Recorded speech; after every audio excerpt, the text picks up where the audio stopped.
Bonjour à toutes et à tous. Aujourd'hui on se retrouve pour la première ou une nouvelle vidéo sur la chaîne pour vous présenter ma première voiture. Alors petit disclaimer avant toute chose, c'est pas ma vraie première voiture, j'ai roulé pendant un an avec une Clio 4, 1,5 litre DCI, autant vous dire que là ça change pour le coup, mais c'est quand même la vraie première voiture que j'achète. L'autre était à mes parents, enfin ils me l'avaient donnée, mais au final là c'est la vraie première que j'ai choisi, que j'achète vraiment, même si mon ancienne était vraiment très bien pour débuter, c'était vraiment la voiture parfaite en fait. Là, c'est vraiment une voiture plaisir. J'ai quand même été limité dans mon choix par les assurances, puisque tous les passionnés d'automobile jeunes conducteurs savent que les assurances n'acceptent pas les voitures très puissantes. Qu'est-ce qu'on a dans cette voiture? Donc cette voiture date des années 2010. Donc je vais essayer de vous montrer la voiture, je pense que beaucoup d'entre vous auront deviné déjà rien qu'avec ça. Ça, c'est pas d'origine, puisque il n'y en avait pas sur cette génération. C'est l'ancien propriétaire tout simplement qui l'a rajouté et je trouve qu'il est très bien incrusté dedans, vraiment on dirait qu'il est d'origine, full d'origine. C'est donc une boîte auto. Il y en a peut-être beaucoup qui vont m'insulter mais moi j'adore les boîtes auto. Vous allez voir le bruit qu'elle fait à chaque passage de rapport. Ensuite frein à main pour les drifts évidemment. Non je rigole, on est très sage sur la route nous. Les places arrière c'est vraiment accessoire. Hein. Place que vous avez derrière, il n'y a vraiment rien. Au niveau des vitres on est vraiment sur une max trentaine de centimètres. Les Mac Drive sont compliqués. Et ben maintenant écoutez, on va démarrer la voiture. De l'intérieur on n'entend quasiment rien, c'est vachement bien insonorisé. Évidemment quand on accélère on entend un peu, mais c'est vraiment bien insonorisé par rapport à l'extérieur. Ça fait vachement de bruit, le problème c'est que quand c'est toi qui conduis tu peux pas aller voir à l'extérieur quel bruit ça fait. La plupart des gens à qui j'ai proposé ils ont peur de la conduire, donc je pourrais pas savoir quel bruit elle fait de l'extérieur. On passe maintenant à la GoPro, j'espère que vous voyez tout bien. On va profiter que la GoPro a un peu de batterie pour prendre la nationale tout de suite. Le problème des voitures allemandes, je vais quand même vous dire que c'est une voiture allemande, je pense que de toute façon tout le monde a deviné, là c'est bon, c'est mort. Les freins à disque grincent énormément. Alors je sais pas pourquoi, mais par rapport aux autres marques, les freins à disque grincent beaucoup.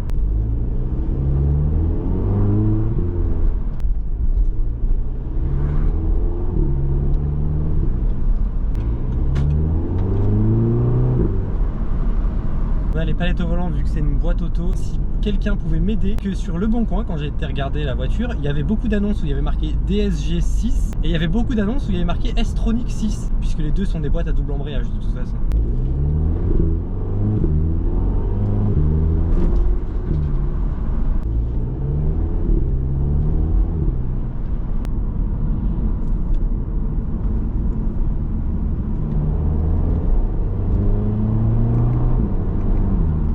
Éviter de faire les cons quand même parce qu'il y a la gendarmerie juste en face. De toute façon on va bientôt s'arrêter, je vais vous présenter la voiture et je vais laisser charger la GoPro un petit peu aussi. Du coup on se retrouve tout de suite sur la caméra.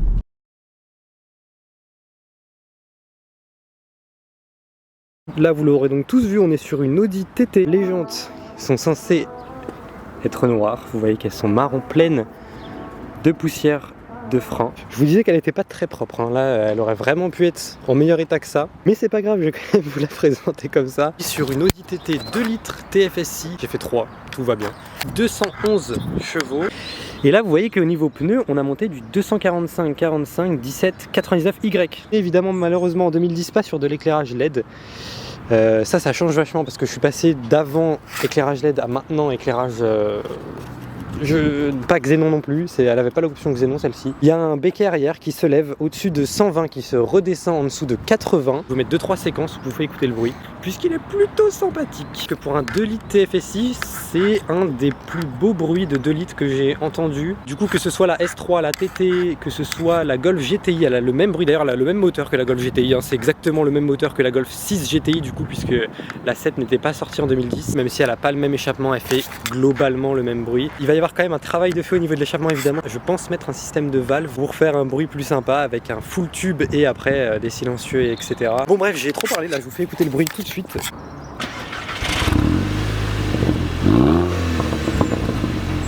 Bon là le moteur est chaud évidemment donc vous n'entendez pas non plus grand chose. Vous voyez qu'il y a un petit pop and bang vite fait, je pense que je vais le retravailler aussi quand j'irai faire changer la ligne.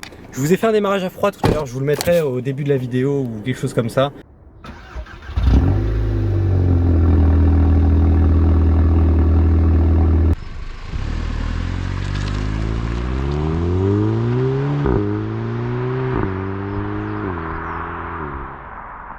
Donc conseille d'ailleurs, si vous voulez vous acheter l'Audi TT deuxième génération, oui parce que je vous ai même pas dit c'est la deuxième génération du coup, prenez surtout le 2 litres TFSI. Niveau moteur essence, le 2 litres TFSI et niveau moteur diesel, le 2 litres TDI sont parmi les plus fiables chez Audi. Le consomme, là on voit, on est à 14 litres 9 au 100. Ça c'est quand on tape un peu dedans. Je fais du mix, donc à moitié ville, à moitié route nationale. On est plutôt sur du 10 litres.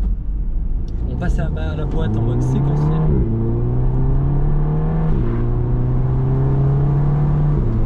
Ça fait à peu près 3-4 mois que je la roule. J'ai eu aucun problème à part 2-3 plastiques qui commençaient à partir.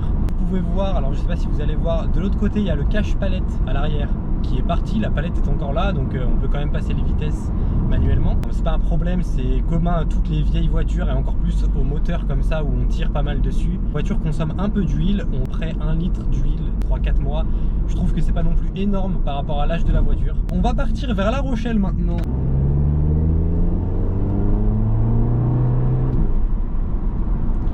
Donc là on est sur un 0 à 100 en 6 secondes, qui a été calculé par Audi en 6 secondes. C'est le théorique, j'ai jamais regardé un 0 à 100 sur YouTube pour voir si c'était vraiment 6 secondes ou pas.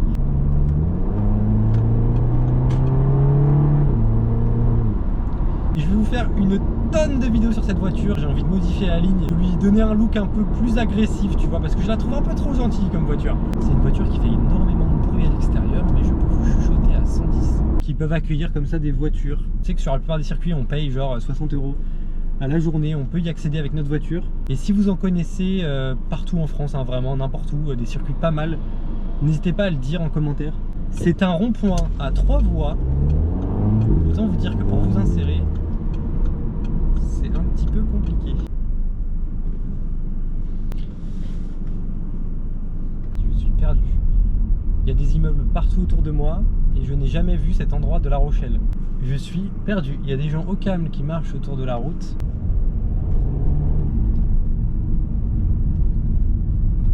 On va faire du 4x4 les gars. On va faire du 4x4 avec la TT. Contrairement à ce qu'on pourrait penser, ce n'est pas le même châssis qu'une Golf. Puisque là on est sur une monocoque en aluminium.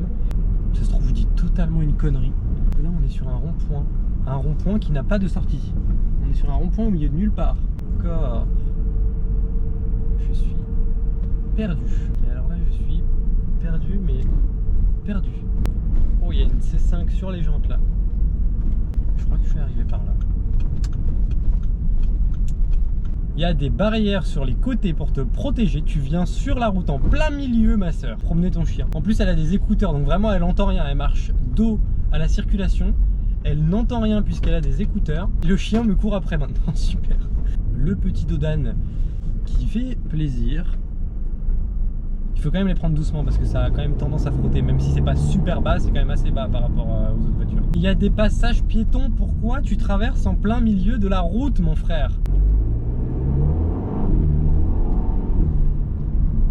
Voilà, en tout cas c'est la fin de cette vidéo. N'hésitez pas à mettre un pouce bleu, à soutenir la chaîne en vous abonnant et à me dire quelle voiture vous voudriez que j'essaye, même quelle voiture vous voudriez que j'achète dans le futur. Donnez-moi des conseils, un peu vos avis, etc. On peut le baisser, voilà, il y a un petit bouton juste ici, on appuie et là on se lève. C'est incroyable, non je rigole, c'est vraiment un gadget. C'est un gadget, mais je trouve que la voiture est plus jolie avec l'aileron, donc je le laisse tout le temps, mais tout le temps sorti. Peut-être un peu kéké, mais c'est magnifique. On se retrouvera la semaine prochaine ou peut-être même dans 2 semaines pour une autre vidéo. J'espère que celle-ci vous aura plu. Je suis désolé si j'ai oublié 2-3 trucs, n'hésitez pas à le mettre en commentaire et si je m'en rends compte, je le mettrai dans la description. Merci à toutes et à tous d'être restés jusqu'ici. Je vous dis à la semaine prochaine ou à dans 2 semaines pour une autre vidéo. Salut les gars, ciao!